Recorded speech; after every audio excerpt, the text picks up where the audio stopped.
नमस्कार बच्चों, Isha classes online education में आपका एक बार फिर से स्वागत है। देखिए बच्चों, हम लोग 10th क्लास आरबीएसई बोर्ड में 15वां चैप्टर पढ़ रहे थे, आखिरी चट्टान।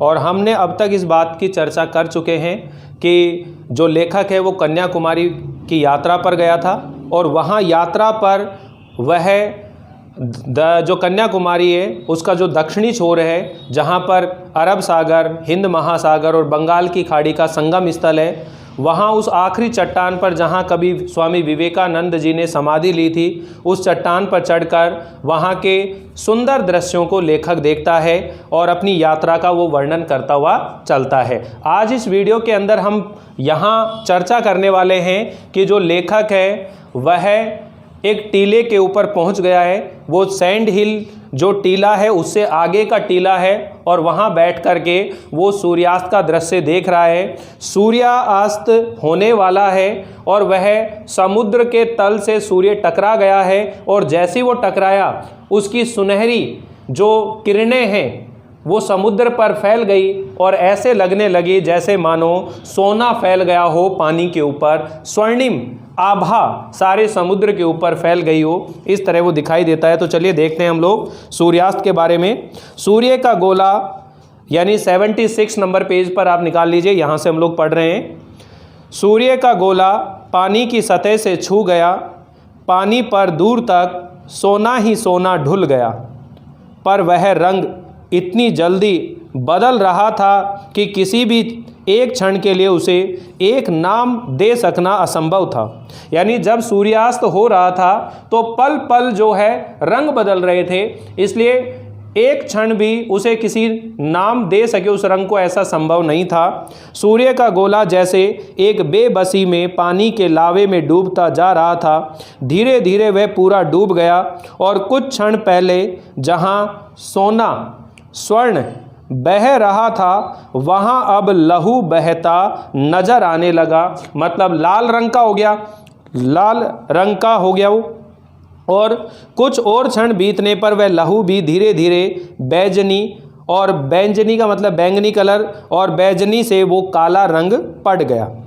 मैंने फिर एक बार मुड़कर दाईं तरफ पीछे देख लिया। नारियलों की टहनियाँ उसी तरह हवा में ऊपर उठी थी, हवा उसी तरह गूंज रही थी, पर पूरे दृश्य पट पर एक शाही फैल गई थी। अभी तक तो रंग चल रहे थे, अब मानो पूरे दृश्य पट पर उस दृश्य के ऊपर शाही फैल गई हो। एक दूसरे से दूर खड़े झुरमुट शाह पड़कर जैसे लगातार सिर धून रहे थे और हाथ पैर पटक रहे थे। मैं अपनी जगह से उठ खड़ा हुआ और अपनी मुट्ठियां भींचता खोलता कभी उस तरफ और कभी समुद्र की तरफ देखता रहा। यानी लेखक उस सूर्यास्त के दृश्य को देखकर बिल्कुल मग्न हो गया और उसकी सुंदरता को खो गया। तो अब देखिए यहाँ पर यह प्रश्न पूछा जाता है, भाई सूर्यास्त का जो वर्णन लेखक ने किया उसे बताइएगा। तो आपने बताना है कि लेखक समुद्र के किनारे एक ऊंचे से रेत के टीले पर बैठकर सूर्यास्त के दृश्य को देख रहा है। सूर्य जब समुद्र की सतह से टकराता है तो मानो जो समुद्र का पानी है वो स्वर्णिम हो जाता है, सुनहरे रंग का हो जाता है और कुछ ही पल बाद वह लाल रंग में परिवर्तित हो जाता है, मानो सारा पानी लहू बन गया हो। और उसके बाद में वह लाल रंग के बाद में वह बैंगनी कलर में बदल जाता है और उसके बाद वो काले रंग में परिवर्तित हो जाता है। और लेखक इस दृश्य को वह बिल्कुल मग्न होकर के देखता रहता है। क्लियर सभी को? ये सूर्यास्त का वर्णन किया गया है। अचानक ख्याल आया कि मुझे वहाँ से लौट करके भी जाना है। अभी तो वो बैठा है, अब मुझे लौट करके भी जाना है। इस ख्याल से ही शरीर में कंपकपी भर उठी। दूर सैंड हिल की तरफ देखा, वहाँ शाही में डूबे कुछ धुंधले रंग हिलते नजर आ रहे थे, क्योंकि अंधेरा हो गया, भाई सूर्यास्त हो गया ना। और सैंड हिल जो था उससे दूर था, क्योंकि सैंड हिल से भी आगे कई टीलों को पार करके लेखक तो एक ऊंचे टीले पर पहुंच गया था। तो जब उसने पीछे देखा तो अंधेरा हो गया, लेकिन वहां से कुछ रंग अब भी दिखाई दे रहे हैं उसे।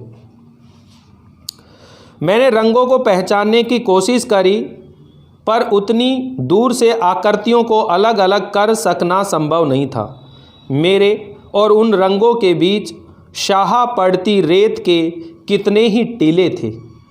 मन में डर समाने लगा कि क्या अंधेरा होने से पहले मैं उन सब टीलों को पार करके जा सकूंगा। कुछ कदम उस तरफ बढ़ा भी, पर लगा कि नहीं, उस रास्ते से जाऊंगा तो शायद रेत में ही भटकता रह जाऊंगा। इसलिए सोचा बेहतर है नीचे समुद्र तट पर उतर जाऊं। तट का रास्ता निश्चित रूप से कैप होटल के सामने तक ले जाएगा। तो वो रेत के टीले से उतरकर समुद्र के किनारे किनारे चलने लगता है। निर्णय तुरंत करना था, इसलिए बिना और सोचे मैं रेत पर बैठकर नीचे तट की तरफ फिसल गया। पर तट पर पहुंचकर फिर कुछ क्षण बढ़ते अंधेरे की बात भूला रहा। कारण था तट की रेत, किनारे की जो रेत है। यूँ पहले भी समुद्र तट पर कई कई रंगों की रेत देखी थी, सुरमई रंग की, खाकी, पीली और लाल। मगर जैसे रंग उस रेत में थे वैसे मैंने पहले कभी कहीं रेत में नहीं देखे थे। कितने ही अनाम रंग के रंग थे वे, एक एक इंच पर एक दूसरे से अलग, और एक एक रंग कई कई रंगों की झलक लिए हुए। काली घटा और घनी लाल आंधी को मिलाकर रेत के आकार में ढाल देने से रंगों के जितने तरह के अलग अलग मिश्रण पाए जा सकते थे वे सब वहाँ थे, और उनके अतिरिक्त भी बहुत से रंग थे। मैंने कई अलग अलग रंगों की रेत को हाथ में लेकर देखा और मसल कर नीचे गिर जाने दिया। जिन रंगों को हाथ से नहीं छू सका उन्हें पैरों से मसल दिया। मन था कि किसी तरह हर रंग की थोड़ी थोड़ी रेत अपने पास रख लूं, पर उसका कोई उपाय नहीं था। यह सोचकर कि फिर किसी दिन आकर उस रेत को बटोरूंगा, मैं उदास मन से वहाँ से आगे चल दिया। मतलब वहाँ समुद्र के किनारे भी उस सूर्य अस्त होने की वजह से वो रेत जो है रंग बिरंगी कणों के रूप में नज़र आ रही थी। समुद्र में पानी बढ़ रहा था। तट की जो चौड़ाई है वो धीरे धीरे कम होती जा रही थी। एक लहर मेरे पैरों को भिगो गई तो सहसा मुझे खतरे का एहसास हुआ। मैं जल्दी जल्दी चलने लगा। तट का सिर्फ 3-3, 4-4 फुट हिस्सा पानी से बाहर था। लग रहा था कि जल्दी ही पानी उसे भी अपने अंदर समा लेगा।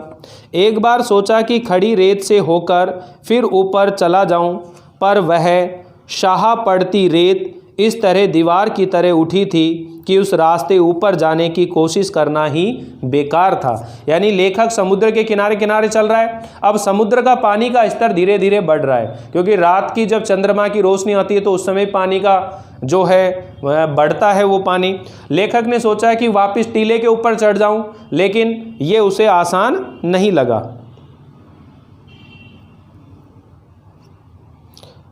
मेरे मन में खतरा बढ़ गया। मैं दौड़ने लगा। 2-1 और लहरें मेरे पैरों के नीचे आकर लौट गई। मैंने जूता उतारकर हाथ में ले लिया। एक ऊंची लहर से बचकर इस तरह दौड़ा जैसे सचमुच वह मुझे अपनी लपेट में लेने आ रही हो। सामने एक ऊंची चट्टान थी। वक्त पर अपने को संभालने की कोशिश की, फिर भी उससे टकरा गया। बाहों पर हल्की खरोंच आ गई, पर ज़्यादा चोट नहीं लगी। चट्टान पानी के अंदर तक चली गई थी। उसे बचाकर आगे जाने के लिए पानी में उतरना आवश्यक था, पर उस समय पानी की तरफ पांव बढ़ाने का मेरा साहस नहीं हुआ। मैं चट्टान की नोकों पर पैर रखता किसी तरह उसके ऊपर पहुंच गया। सोचा नीचे खड़े रहने की अपेक्षा वह अधिक सुरक्षित होगा, पर उस पर पहुंचकर लगा जैसे मेरे साथ एक मजाक किया गया हो। चट्टान के उस तरफ तट का खुला फैलाव था, लगभग 100 फुट का। कितने ही लोग वहां टहल रहे थे। ऊपर सड़क पर जाने के लिए वहां से रास्ता भी बना था। मन से डर निकल जाने से मुझे अपना आप काफ़ी हल्का लगा और मैं चट्टान से नीचे कूद गया, और इस तरह लेखक वहां से वापस आ गया। रात को कैप होटल का लॉन, अब ये कहाँ पर है? रात का समय है और कैप होटल का लॉन। अंधेरे में हिंद महासागर को काटती कुछ शाह लकीरें, एक पौधे की टहनियाँ, नीचे सड़क पर टॉर्च जलाता बुझाता एक आदमी। दक्षिण पूर्व के क्षितिज में एक जहाज की मध्यम सी रोशनी, यानी दक्षिण पूर्व में के क्षितिज में जहाज खड़ा हुआ है, उसकी मध्यम सी रोशनी दिखाई दे रही है। मन बहुत बेचैन था, बिना पूरी तरह भीगे सूखती मिट्टी की तरह। जगह मुझे इतनी अच्छी लगी थी कि मन में था अभी कई दिन, कई सप्ताह यहाँ रहूं, पर अपने भुलक्कड़पन की वजह से एक ऐसी हिमाकत कर आया था कि लग रहा था कि वहाँ से तुरंत लौट जाना पड़ेगा। मैं अपना सूटकेस खोलने पर पता चला कि कनानौर, अब ये ध्यान रखना इस स्थान को भी कि लेखक अपने 80-90 लिखे हुए जो पन्ने थे वो कनानौर के होटल में भूल आया था। जगह कौन सी है? कनानौर। 17 दिन रहा था यहाँ पर। कितने दिन रहा था? 17 दिन रहकर 80-90 पन्ने लिखे थे।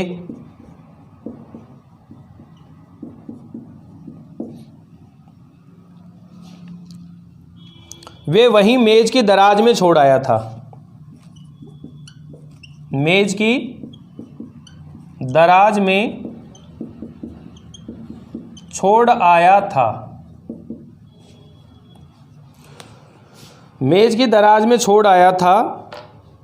अब मुझे दो में से एक रास्ता चुनना था।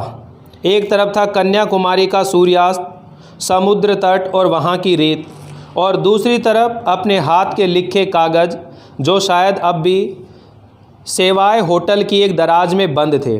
कनानौर के अंदर, ये जो कनानौर है इसके अंदर कौन सा होटल है? सेवाए।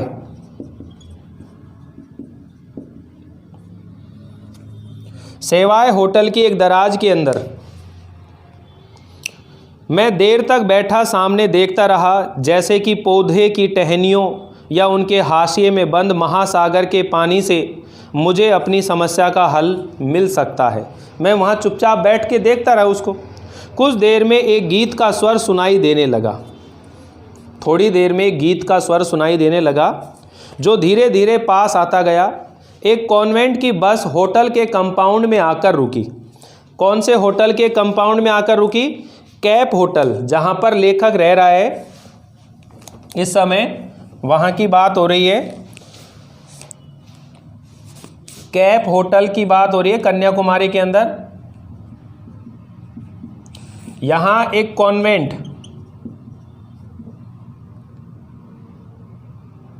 की बस होटल के कंपाउंड में आकर रुक गई।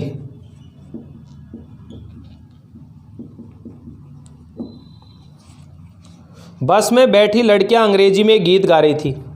यानी ये जो बस है इसमें लड़कियां बैठी हुई हैं और अंग्रेजी में गीत गा रही है।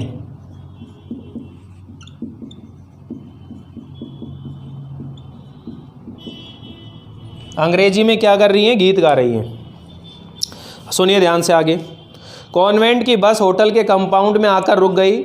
बस में बैठी लड़कियां अंग्रेजी में एक गीत गा रही थी जिसमें समुद्र के सितारे को संबोधित किया गया था। अब आपसे क्वेश्चन ये पूछा जा सकता है कि कैप होटल में जब लेखक बैठा हुआ था तो वहाँ एक कॉन्वेंट की बस आकर रुकी थी और लड़कियां जो गीत गा रही थी उसका भाव क्या था?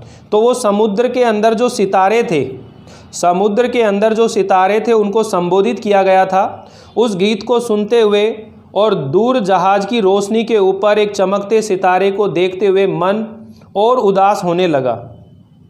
गहरी सांझ के सुरमई रंग में रंगी वह आवाज़ मन की गहराई के किसी कोमल रोए को हल्के हल्के सहला रही थी। लग रहा था कि उस रोए की जिद शायद मुझे वहाँ से जाने नहीं देगी, लेकिन उससे भी जिद्दी एक और रोया था, दिमाग के किसी कोने में अटका, जो सुबह वहाँ से जाने वाली बसों का टाइम टेबल मुझे बता रहा था। गीत के स्वरों की प्रतिक्रिया में साथ टाइम टेबल के हिंद से जुड़ते जा रहे थे। हिंद से का मतलब है गिनतियाँ जुड़ती जा रही थी, वो काउंटिंग कर रहे थे। पहली बस, 7:15 पर, दूसरी 8:45 पर, तीसरी, और थोड़ी देर में बस लौट गई। गीत के स्वर विलीन हो गए और मन में केवल हिंद शो की चरखी चलती रह गई, क्योंकि लेखक को किसी भी कीमत पर कनानौर के सवाई होटल में जाना था, क्योंकि वहाँ पर लेखक अपने 17 दिन के अंदर 80-90 पन्ने लिखे थे उसने, उन पन्नों को वो भूल आया था, इसलिए उनको वो पाना चाहता था। लेखक का एक मन तो कर रहा था कि वो कन्याकुमारी के उसी कैफ होटल में रुक करके और उसी समुद्र के किनारे सूर्यास्त के, सूर्योदय के दृश्य देखे, वो वहाँ की सुंदरता को देखे। लेकिन एक मन उसका ये भी कर रहा था कि अगर मैंने 17 दिन की मेहनत करके वो पन्ने लिखे, अगर वो नहीं मिले तो मेरी मेहनत क्या हो जाएगी, खराब हो जाएगी। इस तरह से वो बातें मन में सोचता रहता है। जब वो कॉन्वेंट की बस आकर कंपाउंड में रुकती है होटल में, तो युवतियाँ समुद्र के सितारों को संबोधित करके गीत गा रही होती हैं।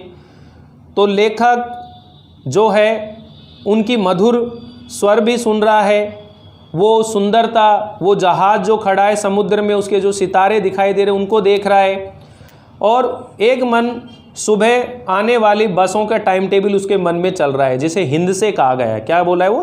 हिंद से की चरखी चल रही है। ग्रेजुएट नव युवक मुझे बता रहा था। अब यह आ गया कि कन्याकुमारी में कुछ ग्रेजुएट नव युवक हैं और वो वहाँ व्यर्थ में भटक रहे हैं। कुछ शिक्षित युवक भी हैं, लेकिन ज़्यादातर युवकों के पास कोई रोज़गार नहीं है, इसलिए वहाँ युवक कोई फ़ोटो एल्बम बेचता है, कोई दूसरा काम करता है। इस तरह वो व्यर्थ में अपना समय बर्बाद करते हुए जीवन को व्यापन कर रहे हैं। उसी चीज़ का यहाँ वर्णन किया जा रहा है। ग्रेजुएट नव युवक मुझे बता रहा था कि कन्याकुमारी की 8,000 को आबादी में कम से कम 400-500 शिक्षित नव युवक ऐसे हैं जो बिल्कुल बेकार हैं।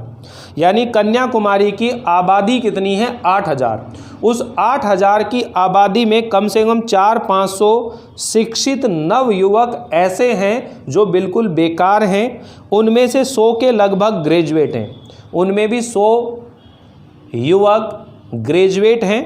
उनका मुख्य धंधा है नौकरियों के लिए अर्जियां देना और बैठकर आपस में बहस करना। वह खुद वहाँ फ़ोटो एल्बम बेचता था। वो जो ग्रेजुएट नव युवक मिला वो वहाँ क्या काम करता है? फ़ोटो एल्बम बेचता है। दूसरे नव युवक भी उसी तरह के छोटे मोटे काम करते थे।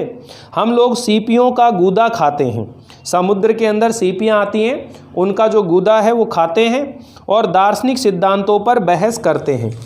वह कह रहा था, इस चट्टान से इतनी प्रेरणा तो हमें मिलती है। मुझे दिखाने के लिए उसने वहीं से एक सीपी लेकर उसे तोड़ा और उसका गूदा अपने मुंह में डाल लिया, खा लिया।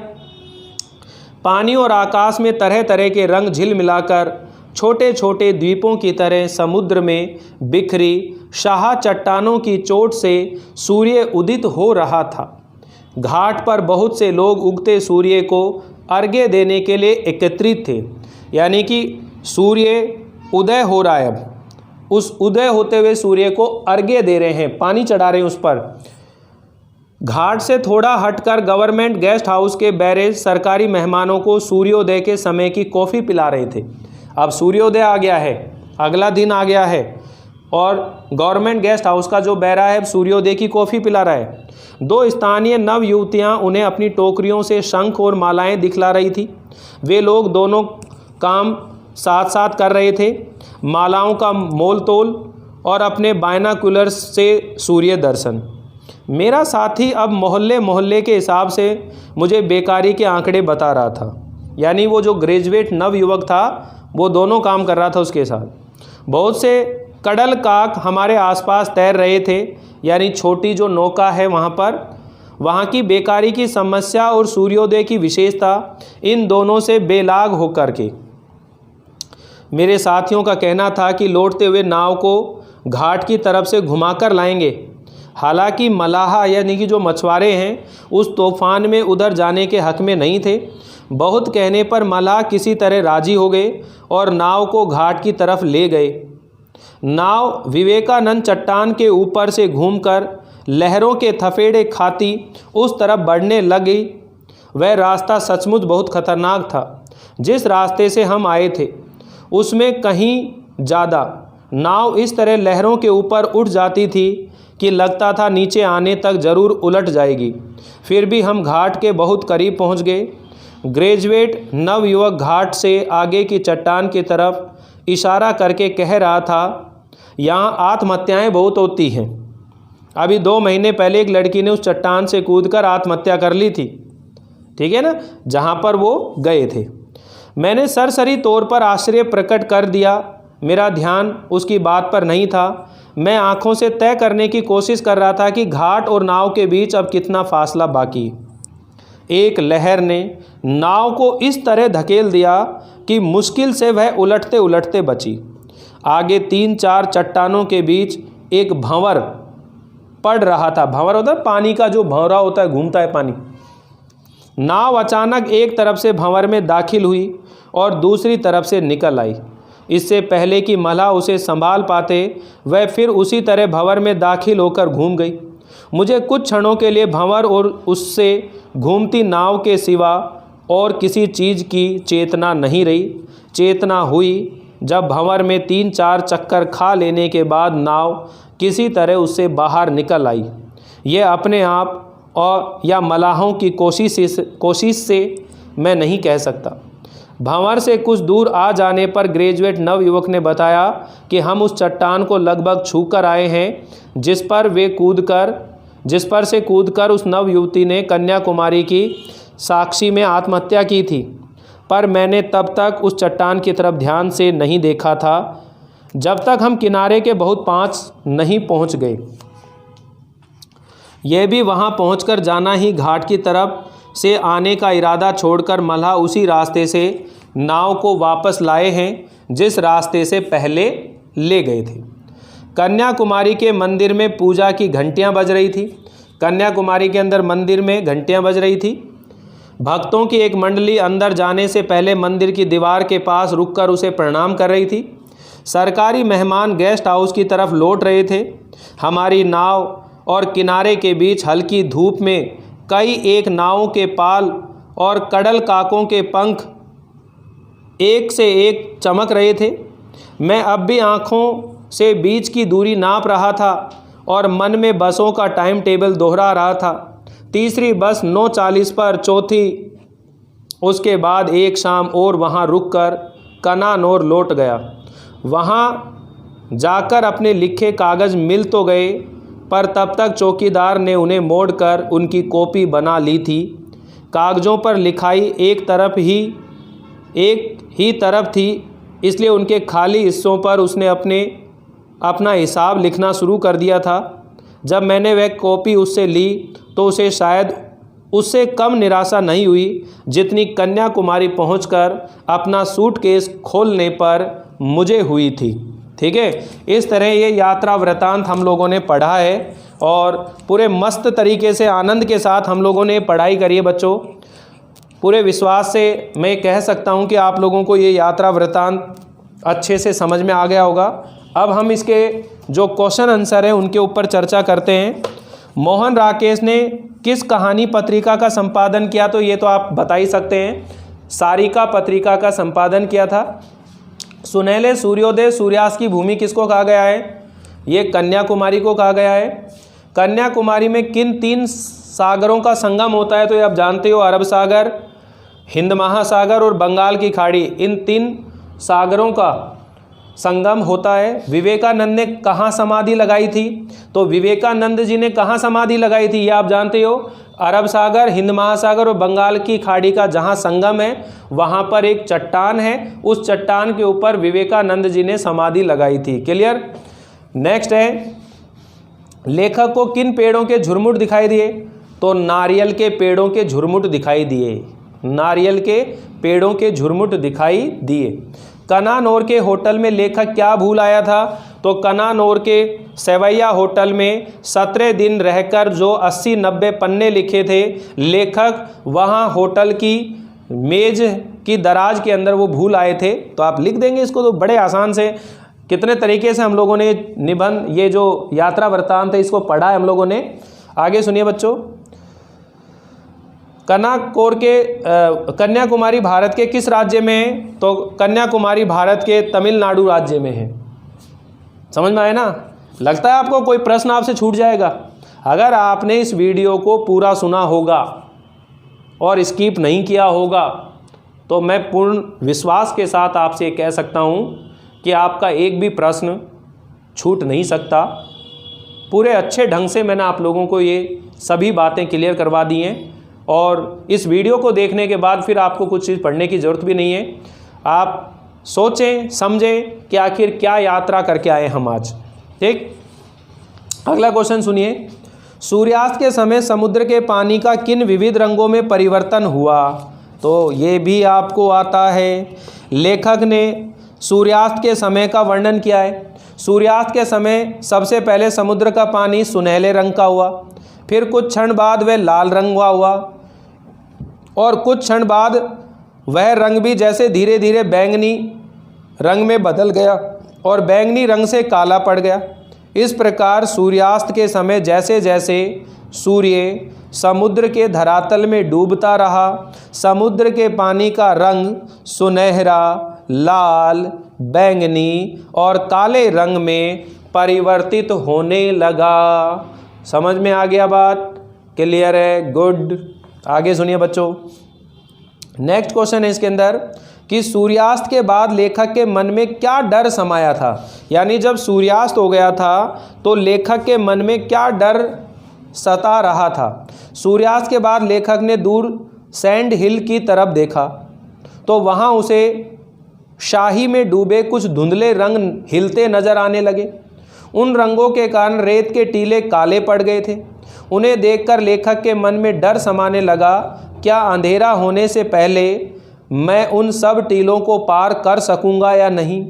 किंतु उस रास्ते अपने होटल में जाऊंगा तो रेत के टीलों में ही कहीं भटक जाऊंगा और इसी कारण लेखक को डर लगने लगता है और वह समुद्र के तट से होता हुआ अपने कैप होटल में आता है। क्लियर? गुड। सूर्योदय कालीन क्षणों में लेखक ने क्या देखा? आप देखो, सूर्योदय कालीन और सूर्यास्त दो दृश्य हैं इसके अंदर। सूर्योदय के समय समुद्र की शाही चट्टानों के बीच से तरह तरह के रंग झिलमिला रहे थे। वहाँ घाट पर बहुत से लोग उगते हुए सूर्य को अर्घ्य दे रहे थे। यानी कि सूर्योदय जब हो रहा था तो उदित होते हुए सूर्य को अर्घ्य देने के लिए बहुत से लोग इकट्ठे हुए थे वहाँ पर। और घाट से कुछ दूरी तक सरकारी गेस्ट हाउस के बहरे सरकारी मेहमानों को कॉफ़ी पिला रहे थे। दो स्थानीय युवतियाँ अपनी टोकरियों में शंख और मालाएँ बेचने का प्रयास कर रही थी और कुछ लोग अपने बायनाकुलर से सूर्योदय का दर्शन कर रहे थे। समुद्र तल पर कुछ कडल काक तैर रहे थे। क्लियर? ये भी आपको याद हो जाना चाहिए। अब देखिए, निबंधात्मक प्रश्न है बच्चों, लेकिन एक प्रश्न और है। ग्रेजुएट नवयुवक ने लेखक की क्या बातचीत हुई थी? तो जो ग्रेजुएट नवयुवक आया था वो कहता भाई कन्याकुमारी की 8000 आबादी है जिसमें 400-500 नवयुवक शिक्षित हैं। उनमें भी 100 ऐसे युवक हैं जो ग्रेजुएट हैं, लेकिन कोई रोज़गार ना होने के कारण वो बेकार भटक रहे होते हैं और कोई छोटा मोटा काम करते रहते हैं। और उसी तरह वो नवयुवक जो था ग्रेजुएट, वो भी फ़ोटो एल्बम बेचने का क्या करता था? काम करता था। ग्रेजुएट नवयुवक ने लेखक के साथ बातचीत करते हुए बतलाया कि कन्याकुमारी की आबादी 8000 है और इस आबादी में कम से कम 400-500 शिक्षित युवक ऐसे हैं जो बेरोजगार हैं। इसमें से 100 के करीब ग्रेजुएट हैं और इनका मुख्य काम है नौकरी पाने के लिए अर्जियां देना, आपस में बहस करना। वे युवक कोई छोटा मोटा धंधा भी करते हैं, जैसे कोई फ़ोटो एल्बम बेचता है, कोई दूसरा अन्य काम करता है। वे सीपियों का गूदा खाते हैं और दार्शनिक सिद्धांतों के ऊपर बहस करते हैं। तो ये याद हो जानी चाहिए चीज़ें। बिल्कुल सरलता से मैं आप लोगों को ये सब चीज़ें समझा रहा हूँ बच्चों। और अगर आप थोड़ा सा भी रीड करेंगे बुक में, गाइड में कहीं से, तो आप लोगों को ये चैप्टर बहुत अच्छे से याद हो जाएगा। निबंधात्मक प्रश्न है कि नवलेखन में बहुतायत अंग्रेजी शब्दों का प्रयोग हो रहा है, क्या इसे आप सही मानते हैं? इस पाठ में जिन अंग्रेजी शब्दों का प्रयोग हुआ है उनकी सूची बनानी है। तो ये इस टाइप के प्रश्न एग्जाम में आते नहीं हैं, तो आप इसको याद ना करें, कोई दिक्कत नहीं है। बाकी अगर आप सीखने के लिए इसको अभ्यास करना चाहें, प्रैक्टिस करना चाहें, तो आप इस क्वेश्चन की प्रैक्टिस ज़रूर कर लीजिए। भारत प्रकृति का खूबसूरत उपहार है। इस पाठ के आलोक में इस कथन की व्याख्या करनी है कि भारत जो है प्रकृति का एक खूबसूरत उपहार है। यहाँ प्रकृति की सुंदरता हर जगह देखने को मिल सकती है। तो देखिए, मोहन राकेश जी के द्वारा लिखित ये यात्रा वृत्तांत में कन्याकुमारी के समुद्र तट तथा आसपास के प्राकृतिक दृश्यों का मनोहारी वर्णन किया गया है। भारत में उत्तर दिशा में हिमालय श्रृंखला का प्राकृतिक सौंदर्य भरा पड़ा है।